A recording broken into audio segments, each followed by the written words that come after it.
अस्सलाम वालेकुम, how are you all. Class कल हम लोगों ने जो है बायोटेक्नोलॉजी चैप्टर बायोलॉजी का स्टार्ट किया था। 17 चैप्टर है बायोटेक्नोलॉजी। हमने जो है कल इंट्रोडक्शन किया था बायोटेक्नोलॉजी का, और इसमें आप लोगों को बताया था कि फर्मेंटेशन इसकी एक टाइप है। हमारे पास जो बायोटेक्नोलॉजी है ये कोई न्यू टर्म नहीं, जो मतलब इसमें जेनेटिक इंजीनियरिंग है वो तो न्यू टर्म है, लेकिन जो फर्मेंटेशन है वो लोग सदियों से करते आ रहे हैं। और इसके बाद हमने फर्मेंटेशन की टाइप पढ़ी थी कल, कि फर्मेंटेशन की तीन मतलब कि मेजर टाइप्स हैं। एक जो है अल्कोहलिक फर्मेंटेशन, एक लैक्टिक एसिड फर्मेंटेशन, और दूसरी ऑर्गेनिक कंपाउंड्स भी बनते हैं फर्मेंटेशन के ज़रिए। तो आज हमने फर्मेंटेशन जो है वो बायोटेक्नोलॉजी के अंदर हमने देखनी है। पहले जो है ना फर्मेंटेशन वो सिर्फ फूड से रिलेटेड ली जाती थी, कि हमने दूध से दही बना लिया, पनीर बना लिया, चीज़, योगर्ट, ये सारी चीज़ें जो है ना हम सिर्फ फर्मेंटेशन को फूड तक ही मुंसलिक रखते थे। लेकिन अब जो है फर्मेंटेशन, जब हमारे पास जेनेटिक इंजीनियरिंग की फील्ड आई, हमें जब पता चला कि हम डीएनए को, जीन जो है उसे मॉडिफाइड कर सकते हैं, उसे जो है वो रिमूवल कर सकते हैं, जो पार्ट हमारे पास जीन का सही नहीं है, जिसमें कोई ख़राबी है या कोई भी इस तरह का प्रॉब्लम है। तो जब हमारे पास जेनेटिक इंजीनियरिंग फील्ड आ गई तो हमने जो है फर्मेंटेशन में भी नए प्रोडक्ट्स जो हैं वो बनाने शुरू किए, जो कि इंडस्ट्रियल प्रोडक्ट्स में शामिल होते हैं। कमर्शियल प्रोडक्ट्स भी उन्हें कहते हैं। ये कमर्शियल प्रोडक्ट जो हैं हमारे पास हमें नफ़ा भी कमा के देते हैं, कि मतलब हम इन्हें बेचते हैं और उससे जो है फ़ायदा होता है।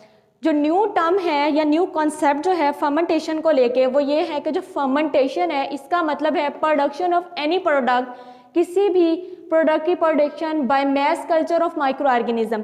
हम माइक्रो ऑर्गेनिजम्स को ऐसा माहौल प्रोवाइड करते हैं जिसके ज़रिए से वो जो ग्रोथ है वो करते हैं। पहले जो है फर्मेंटेशन सिर्फ इसी तरह ली जाती थी, इससे मतलब कि एक माइक्रो ऑर्गेनिज्म जो है वो अपनी एक्टिविटी करेंगे, वो खुद से माइक्रोबियल एक्टिविटी होगी तो फर्मेंटेशन होगी। लेकिन अब जो है न्यू कॉन्सेप्ट जो है उसे मैस कल्चर के साथ तब्दील कर दिया गया है, कि हमारे पास जो फर्मेंटेशन है हम इसमें जो है माइक्रो ऑर्गेनिजम्स को खुद ग्रो करवा सकते हैं और फर्मेंटेशन कर सकते हैं, कि जो हमारे पास न्यू प्रोडक्ट्स उससे बन जाएंगे। आज हमारा मेन टॉपिक जो है, हमने एप्लीकेशंस देखनी है फर्मेंटेशन की। फर्मेंटेशन की एप्लीकेशन जो है, सबसे जो उसका मेन फर्स्ट पॉइंट है वो ये है फर्मेंटेड फूड। फर्मेंटेड फूड का हमारे पास मतलब ये है, जितनी भी हमारे पास प्रिजर्व फॉर्म में फूड होगी उसे हम फर्मेंटेड फूड कहेंगे। जैसे कि फर्मेंटेड फूड में हमारे पास यहाँ तक कि जो KNN से हमें नगेट्स वगैरह मिलते हैं, जो भी ये सारी कैटेगरी है हमारे पास फर्मेंटेड फूड में ही आती है। या हमें पिकल्स वगैरह हैं, सीरियल्स हैं, मुख्तलिफ जो चीज़ें हैं जो प्रिजर्व फॉर्म में हैं फूड की, वो तमाम की तमाम फर्मेंटेड फूड है हमारे पास। हमारे पास जो फर्मेंटेड फूड होती है वो ज़्यादा न्यूट्रिशनियस होती है, हमारे पास मोर डाइजेस्टिबल होती है और टेस्टियर होती है। कि इसका मतलब ये है कि इसमें न्यूट्रेंट से भरपूर होगी और हमारे पास हज़म करने के लिए आसानी होगी इसे, और ये ज़्यादा जो है लजीज होगी, जायका इसका ज़्यादा अच्छा होगा। ये हमारे पास तमाम है फर्मेंटेड फूड। आगे फर्मेंटेड फूड में जब जेनेटिक इंजीनियरिंग की फील्ड आई और फर्मेंटेशन को मैस कल्चर के साथ तब्दील कर दिया गया, तो जो फर्मेंटेड फूड है इसको तमाम इसके प्रोडक्ट्स जो है इसको अलग कर दिया गया। मतलब वैसे तो फर्मेंटेड फूड हमारे पास डेयरी प्रोडक्ट्स जितने भी हैं, सीरियल प्रोडक्ट्स जो हैं, बेवरेज प्रोडक्ट, इन सबको एक ही में रखा जाता था, लेकिन बाद में इन सब की जो फील्ड्स हैं उसको अलग कर दिया गया। सबसे पहले हम सीरियल प्रोडक्ट्स को देख लेते हैं। सीरियल प्रोडक्ट्स के अंदर जो हमारे पास ब्रेड है, जो कि वीट से बनने वाले जितने भी हमारे पास चीज़ें हैं, तो हम वीट से जो डो की फर्मेंटेट करवाते हैं, डो हमारे पास गुंदा हुआ आटा या कोई भी चीज़ जो गुंदी हुई फॉर्म में हो वो हमारे पास डो कहलाती है। तो इसके अंदर हम माइक्रोबियल एक्टिविटी करवाते हैं। सैक्रोमाइसिस सेरेविस साइकिल भी हम लोगों ने इसको पढ़ा था। हमारे पास यीस्ट की एक स्पीशी है, ये यूनिसेलुलर फंगस है। तो ये हमारे पास ब्रेड के ऊपर अटैक करती है और ब्रेड में मौजूद जो शुगर है ये इसके साथ रिएक्शन करती है और उसको फ्लफ़ी और थोड़ा सा फूला हुआ जैसे हमारे पास मटेरियल होता है उसमें कन्वर्ट कर देती है। हमारे पास जितने भी सीरियल प्रोडक्ट्स जो हैं, जैसे कि वो गंदम की जितनी भी टाइप आएगी ब्रेड जो है, इनमें तमाम में शुगर होती है, क्योंकि ये सारे कार्बोहाइड्रेटेड हमारे पास कंपाउंड्स हैं या चीज़ें हैं। हमारे पास वीट भी शुगर की एक टाइप है, इस तरह के ये भी कार्बोहाइड्रेट्स हैं। कार्बोहाइड्रेट्स की फर्दर जैसे 3 टाइप्स होती हैं, पॉलीसेक्राइड, डाइसेक्राइड और मोनोसेक्राइड। तो हमारे पास वीट जो है वो पॉलीसेक्राइड है। ये जब टूटता है तो सिंपल शुगर में टूटता है, जो कि मोनोसेक्राइड शुगर है, और वो शुगर के ऊपर हमारे पास ये स्पीशी जो है फंगस की, यीस्ट की सॉरी, ये सैक्रोमाइसिस उस पर अटैक करती है और उसको चेंज कर देती है हमारे पास ब्रेड मटेरियल में। और साथ ही हमारे पास जो डेयरी प्रोडक्ट्स हैं, जैसे कि जितने भी डेयरी प्रोडक्ट में हमारे पास चीज़ है, योगर्ट है या मिल्क वगैरह है, हम इनको चेंज करते हैं। जैसे मिल्क से योगर्ट बनाने का जो हमारे पास प्रोसेस है, मिल्क के दो मेन कंपोनेंट्स होते हैं। मिल्क के अंदर एक प्रोटीन होती है, दूसरी शुगर होती है। जो हमारे पास जब हम इसमें लैक्टिक एसिड ऐड करते हैं बैक्टीरिया, तो वो प्रोटीन के साथ, मिल्क की प्रोटीन के साथ जाके कोगुलेट हो जाती है और वो उसको दही में कन्वर्ट कर देती है। और सेम यही प्रोसेस चीज़ की उसके लिए होता है कि चीज़ भी इसी तरीके से बनती है हमारे पास। आगे है हमारे पास fruits and vegetable products. Fruits and vegetable products ये भी हमारे पास अब प्रिजर्व फॉर्म में मौजूद होते हैं। जैसे कि मुख्तलिफ जो है हम पिकल्स की फॉर्म में भी लेते हैं। हमारे पास मुख्तलिफ जो चीज़ें हैं वो हमने अब प्रिजर्व फॉर्म में ली होती हैं। साल्ट और एसिड के ज़रिए से हम उनको प्रिजर्व करते हैं। जैसे कि पिकल्स जो हैं हमारे पास, किसी भी कोई भी मुख्तलिफ किस्म के जो अचार हैं, हम उनको प्रिजर्व करते हैं एसिटिक एसिड की मदद से। आगे है हमारे पास बेवरेज प्रोडक्ट। बेवरेज प्रोडक्ट हमारे पास वो हैं जैसे कि वाइन, बियर, जितने भी हमारे पास अल्कोहलिक प्रोडक्ट्स बनेंगे वो इस इंडस्ट्री में रखे जाते हैं। जैसे कि अब बियर जो है हमारे पास, उसे जब हम शुगर मेल्टेड ड्राई फॉर्म के साथ माइक्रो ऑर्गेनिज्म का अटैक करवाते हैं तो वो हमारे पास मुख्तलिफ जो हमारे पास फ्रूट्स हैं उनके जो मतलब कि जब छिलके उतारे जाते हैं तो उसको पील कर लिया जाता है। मतलब कि पील करने के बाद उसको हम जो है मेल्टेड करते हैं। मेल्टेड करने के बाद उनको ड्राई किया जाता है। ड्राई करने के बाद माइक्रो ऑर्गेनिज्म का उस पर अटैक करवाया जाता है। उसके बाद वो उन फ्रूट्स के, जो हमारे पास कोई भी फ्रूट होगा, जैसे हमारे पास शुगर केन है, फर्ज कर लें, शुगर केन को जो है हम मेल्टेड करके ड्राई करके फिर माइक्रो ऑर्गेनिज्म की एक्टिविटी करवा के उसे हम बियर में कन्वर्ट कर देंगे। जबकि जो वाइन है, वाइन हमारे पास ग्रेप्स को डायरेक्टली हम फर्मेंटेड करते हैं और वाइन में कन्वर्ट कर देते हैं कि ये हमारे पास जो ग्रेप्स हैं ये डायरेक्टली वाइन में कन्वर्ट हो जाते हैं फर्मेंटेड करने के बाद, जब उस पर माइक्रोबियल एक्टिविटी करवाई जाती है। ये हमारे पास इंडस्ट्रियल प्रोडक्ट्स हैं मुख्तलिफ। उसमें हमारे पास फॉर्मिक एसिड है, एथेनॉल है, ग्लाइसरॉल है। इसमें मुख्तलिफ माइक्रो ऑर्गेनिजम्स जो हैं वो अटैक करते हैं और उनके जो यूजेस हैं वो हमारे पास क्या क्या आते हैं। फॉर्मिक एसिड जो है, फॉर्मिक एसिड जब आंट जो है वो एक मतलब कि डंग मारती है तो भी फॉर्मिक एसिड जो है हमारी बॉडी में इंजेक्ट होता है। फॉर्मिक एसिड जो है उसकी जो हमारे पास माइक्रो ऑर्गेनिज्म है वो एस्परगिलस होता है। एस्परगिलस जो है इसके यूजेस हमारे पास टेक्सटाइल के अंदर ये डाइंग करने के लिए किसी भी प्रोडक्ट को, और हमारे पास जो इलेक्ट्रोप्लेटिंग है, एक मेटल के ऊपर दूसरे मेटल की कोटिंग करवाना जो है वो इलेक्ट्रोप्लेटिंग कहलाती है। नेक्स्ट है हमारे पास एथेनॉल। एथेनॉल जो है हमारे पास इसके ऊपर सैक्रोमाइसिस जो है माइक्रो ऑर्गेनिजम्स जब अटैक करते हैं तो ये हमारे पास विंगर बनाने के लिए और बेवरेज प्रोडक्ट्स बनाने के लिए यूज़ होता है। जैसे कि हमें पता है कि जो अल्केन्स हैं हम उनको अल्कोहल में कन्वर्ट कर सकते हैं। अल्कोहल जो है एल्डिहाइड में और एल्डिहाइड जो है वो कार्बोक्सिलिक एसिड में कन्वर्ट होते हैं, तो इसलिए हमारे पास एथेनॉल जो है वो विंगर में चेंज हो जाता है। ग्लाइसरॉल, ग्लाइसरॉल जो सैक्रोमाइसिस है हमारे पास, ये प्लास्टिक बनाने के लिए और कॉस्मेटिक्स बनाने के लिए यूज़ होते हैं। और जो ग्लाइसरॉल है इसका टेस्ट जो है थोड़ा मीठा होता है। मतलब कि अगर आप लोगों ने वो ग्लिसरीन वगैरह यूज़ की हो, अगर कहीं ऑटो पे लगाई हो तो उसको टेस्ट करो तो वो थोड़ा स्वीट टेस्ट देता है, मीठा। और जो हमारे पास एक्रेलिक एसिड है ये हमारे पास बैसिलस माइक्रो ऑर्गेनिज्म जो है इस पर अटैक करता है और हमारे पास प्रोडक्शन करवाता है प्लास्टिक्स की। हाँ जी, नेक्स्ट अब हम जो है वो जेनेटिक इंजीनियरिंग देख लेते हैं। लास्ट जो है हमने एप्लीकेशंस की हैं फर्मेंटेशन की। नेक्स्ट हमारा है अब genetic engineering. Genetic engineering last भी आप लोगों को बताया था कि जेनेटिक इंजीनियरिंग हमारे पास वो फील्ड है जिसमें 1970s की सीरीज़ में जब साइंटिस्ट इस काबिल हो गए कि वो डीएनए को कट और पेस्ट करने लग गए तो हमारे पास genetic engineering new field I. इसमें जो हमारे पास जेनेटिक मटेरियल है डीएनए, तो इसको मॉडिफाइड भी किया जा सकता है, इसको रिमूवल भी किया जा सकता है। अगर मतलब किसी डीएनए में कोई प्रॉब्लम है, अगर कोई हेरिटेड में जो डिजीज़ है वो नस्ल दर नस्ल चली जा रही है तो उस जीन को निकाल देंगे, उसकी जगह जो है वो सही जो हमारे पास जीन होता है वो इंसर्ट कर दिया जाता है, जिससे वो डिजीज़ वहीं पे ख़त्म हो जाएगी। और इसी के साथ अगर कोई दिलचस्पी का जीन है जिसमें एक डिज़ायरेबल जीन भी जिसे कह सकते हैं, वो भी हम न्यू ऑर्गेनिज्म के अंदर इंसर्ट करवा सकते हैं। हमारे पास ये जेनेटिक इंजीनियरिंग की फील्ड है, इसको हम आर्टिफिशियल सिंथेसिस भी कहते हैं। आर्टिफिशियल सिंथेसिस से मतलब डीएनए का ये है कि हम जेनेटिक मटेरियल जो डीएनए है उसको मॉडिफाइड कर सकते हैं, उसको हम रिमूवल कर सकते हैं, उसकी हम जो है वो पेस्टिंग भी कर सकते हैं। 1970s में जब डीएनए कट और पेस्ट होने लगा तो हम जो है एक डिज़ायरेबल जीन जो है किसी भी ऑर्गेनिज्म में वो सिलेक्ट कर लिया जाता है, उसको कट किया जाता है, कट करके उससे एक बैक्टीरियम होस्ट जो है उसके अंदर इंसर्ट करवाया जाता है। बैक्टीरियम को इसलिए सिलेक्ट किया जाता है क्योंकि उसकी जो डिवाइड होने वाली कैपेसिटी है वो बहुत ज़्यादा होती है, वो डिवाइड जो है हमारे पास रिप्रोडक्शन रेट उसका बहुत ज़्यादा है। तो वो मिलियन कॉपीज़ जो है वो स्पेसिफिक डीएनए जो डिज़ायर ख्वाहिश के मुताबिक होता है उसको जो है वो मिलियन कॉपीज़ तैयार कर देता है बैक्टीरिया सेल के अंदर, और उसको निकाल के जो है फिर हम अपने यूज़ में ले आते हैं। हमारे पास जेनेटिक इंजीनियरिंग जो है इसके हमारे पास ऑब्जेक्टिव्स ये हैं। सबसे पहले जो है आइसोलेशन, इसका एक ऑब्जेक्टिव है, हमारे पास मकसद है। आइसोलेशन से मुराद ये है कि हम कोई भी जीन जो कि अगर किसी की ऑर्गेनिज्म के अंदर वो डिज़ायर का ऑर्गेनिज्म है, जैसे फ़र्ज़ करें इंसुलिन प्रोडक्शन का प्रोसेस जो है वो भी बैक्टीरिया के अंदर किया जाता है।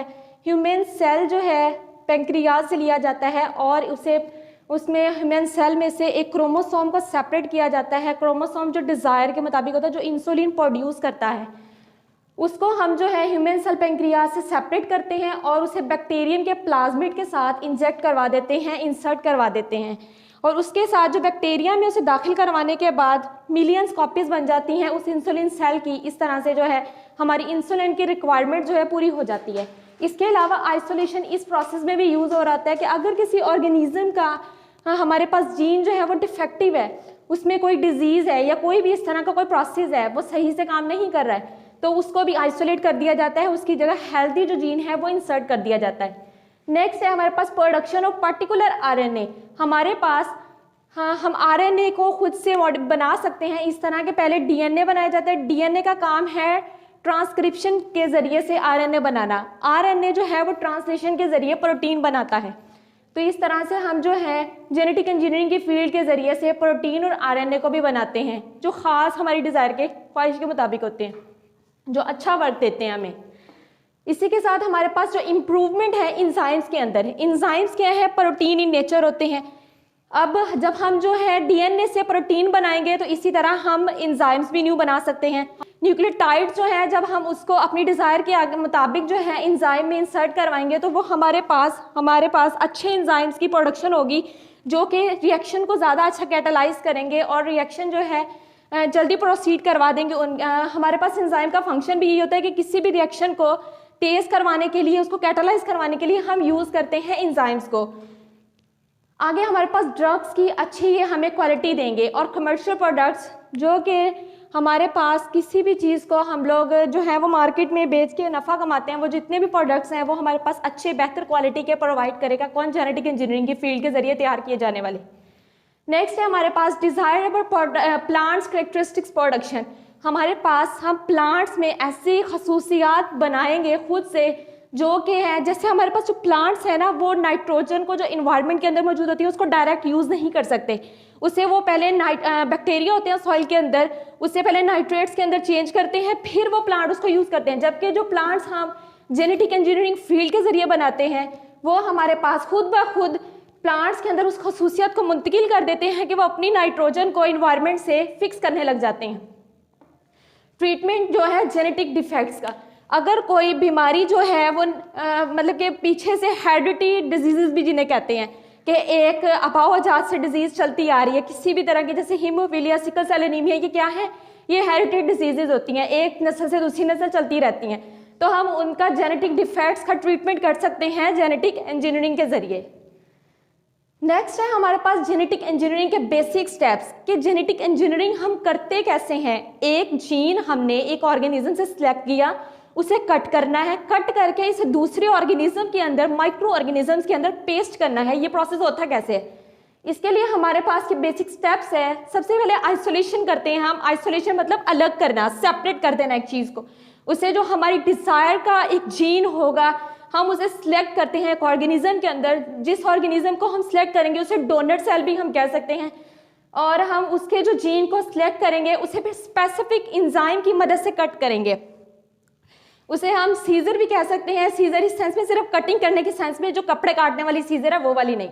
हमारे पास जो स्पेसिफिक इंजाइम्स हैं उसे रिस्ट्रिक्टेड एंडोन्यूक्लियेसेस कहते हैं। रिस्ट्रिक्टेड एंडोन्यूक्लियेसेस जो है ये हमारे पास स्पेसिफिक जीन को काटने के लिए यूज होता है। हमने जो एक डीएनए का जीन जो सिलेक्ट किया है ये सिर्फ उसी को काटेगा। रिस्ट्रिक्टेड नाम से ही पता चलता है कि ये जो है एक स्पेसिफिक पार्ट को ही काटेगा, उसके बाद जो है इसका कटिंग जो प्रोसेस जो है वो खत्म हो जाएगा।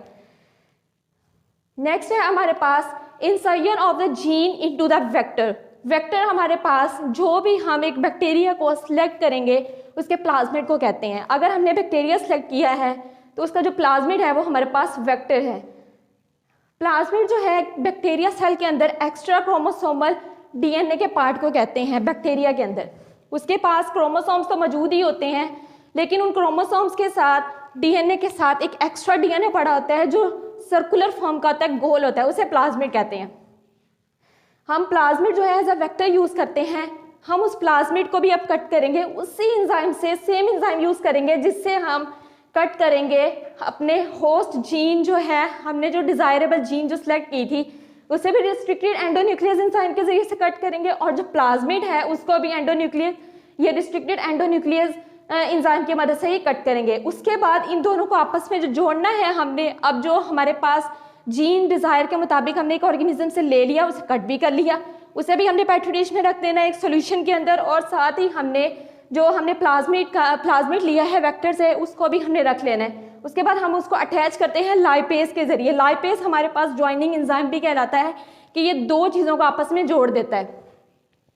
नेक्स्ट है हमारे पास रिकम्बिनेंट डीएनए। रिकम्बिनेंट डीएनए जब हमारे पास हमने एक डिजायर के मुताबिक जीन जो है उसको कट करके बैक्टीरिया के प्लाज्मिड के साथ जोड़ दिया लाइपेज के प्रोसेस होने के बाद, ज्वाइनिंग प्रोसेस होने के बाद, तो अब जो हमारे पास डीएनए न्यू बना है उसे हम रिकम्बिनेंट डीएनए कहेंगे कि न्यू डीएनए, उसकी जो है दोनों की खसूसियात उस एक में ही होंगी। नेक्स्ट है हमारे पास transfer of recombinant DNA into the host. अब हमने जब डीएनए बना लिया है अपने डिजायर के मुताबिक जो हमें ज्यादा मिकदार में प्रोडक्शन देगा किसी भी चीज की, जैसे फर्ज करें हम इंसुलिन बनाते हैं, इंसुलिन हमने जो है वो पेंक्रियाज से एक सेल लिया, उसके क्रोमोसोम को सिलेक्ट किया जो इंसुलिन प्रोड्यूस करता है, उसके बाद हमने उस क्रोमोसोमल का वो पार्ट, वो जीन कट करना है जो कि इंसुलिन प्रोड्यूस कर रहा था। उस जीन को हमने बैक्टीरिया के प्लाज्मिड को सिलेक्ट करने के बाद उस प्लाज्मिड को हमने वहां से कट कर देना, जितना पार्ट हमने लगाना है हमारे पास ये जीन का जो कि इंसुलिन प्रोड्यूस करने वाला है, उन दोनों को अटैच कर देना है लाइपेज एंजाइम के जरिए से। ये प्लाज्मिड और ये जीन हम आपस में अटैच करेंगे पहले लाइपेज एंजाइम के जरिए और कट करेंगे रिस्ट्रिक्टेड एंडोन्यूक्लियस एंजाइम से। उसके बाद अब ये जो जीन है जो हमारे पास रिकम्बिनेंट डीएनए है, इस रिकम्बिनेंट डीएनए को हम बैक्टीरिया के अंदर इंसर्ट करवाएंगे, दाखिल करवाएंगे, क्योंकि इस तरह तो सिर्फ हमारे पास एक जो है वो रिकम्बिनेंट डीएनए बना है, इसका कोई खास वो फायदा नहीं है। तो इसको जब हम बैक्टीरिया में दाखिल करवाएंगे तो इसकी मल्टीपल कॉपीज बनेंगी और ये हमारे पास कमर्शियल जो है लेवल पे उसको जरूरियात को पूरा करेगा। नेक्स्ट है हमारा, जब हमने ट्रांसफर करवा दिया रिकम्बिनेंट डीएनए को होस्ट के अंदर, तो अब उस होस्ट को हम जीएमओ कहेंगे, जेनेटिकली मॉडिफाइड ऑर्गेनिज्म, कि इसमें जो है अब हमारी डिजायर की कुछ खसूसियात आ गई हैं, तो ये हमारे पास जेनेटिकली मॉडिफाइड ऑर्गेनिज्म है कि हमने इसको मॉडिफाइड कर दिया, चेंज कर दिया, पहले से बेहतर बना दिया। नेक्स्ट जो है हमारे पास ग्रोथ होती है जीएमओ की। अब जेनेटिकली मॉडिफाइड ऑर्गेनिज्म ने ग्रोथ करनी है, हम उसको वो सूटेबल कल्चर मीडियम प्रोवाइड करेंगे जिसके अंदर बैक्टीरिया जो है अपनी मिलियंस अपने जैसे सेम कॉपीज तैयार करे, और जितनी दफ़ा हमारे पास बैक्टीरिया जो है वो रिप्रोडक्शन का प्रोसेस करेगा, वो डिवाइड होगा, हमारे पास उतने ही इंसुलिन के सेल्स प्रोड्यूस हो रहे होंगे, हमारे पास इंसुलिन बन रही होगी। ये हमारे पास जो है वो ओवरऑल प्रोसेस था। ये हमारे पास स्टेप से एक जेनेटिक इंजीनियरिंग को कि किस तरह से करते हैं, एक चीज़ को, जीन को कैसे सिलेक्ट करते हैं, उसको कैसे सेपरेट करते हैं, फिर वो सारा प्रोसेस कैसे होता है। जब ग्रोथ के लिए हम जेनेटिकली मॉडिफाइड ऑर्गेनिज्म को मीडियम प्रोवाइड कर देते हैं तो उसके बाद वो जीन को एक्सप्रेस करने लग जाता है कि अब उसको शो करने लग जाता है कि अब वो हमें दिखा रहा है कि मतलब कि जो चीज़ हमने बनानी चाहिए थी वो बन गई है। अब है हमारे पास अचीवमेंट। अचीवमेंट हमारे पास इसकी क्या क्या हमने अचीवमेंट्स हासिल की हैं जेनेटिक इंजीनियरिंग के ज़रिए से। जेनेटिक इंजीनियरिंग में सबसे बड़ी अचीवमेंट जो है वो ह्यूमन इंसुलिन है। ह्यूमन इंसुलिन, हमारे पास इंसुलिन का काम बॉडी के अंदर ये है, ये ब्लड के अंदर ग्लूकोज के लेवल को मेंटेन रखता है। हमारा जो पेंक्रियाज एक हार्मोन है, ये कुदरती तौर पर भी इंसुलिन प्रोड्यूस करता है, लेकिन अगर किसी वजह से वो ख़राब हो जाए तो इंसुलिन अगर प्रोड्यूस ना होगी तो बॉडी के अंदर ग्लूकोज का लेवल जो है वो अप करने लग जाता है, जिसकी वजह से प्रॉब्लम्स होती हैं। तो इसलिए अब ये इंसुलिन जो है वो बैक्टीरिया के ज़रिए भी प्रोड्यूस की जाती है जेनेटिक इंजीनियरिंग से। तो ये जो है हमारे पास एक बहुत बड़ी अचीवमेंट है जेनेटिक इंजीनियरिंग की।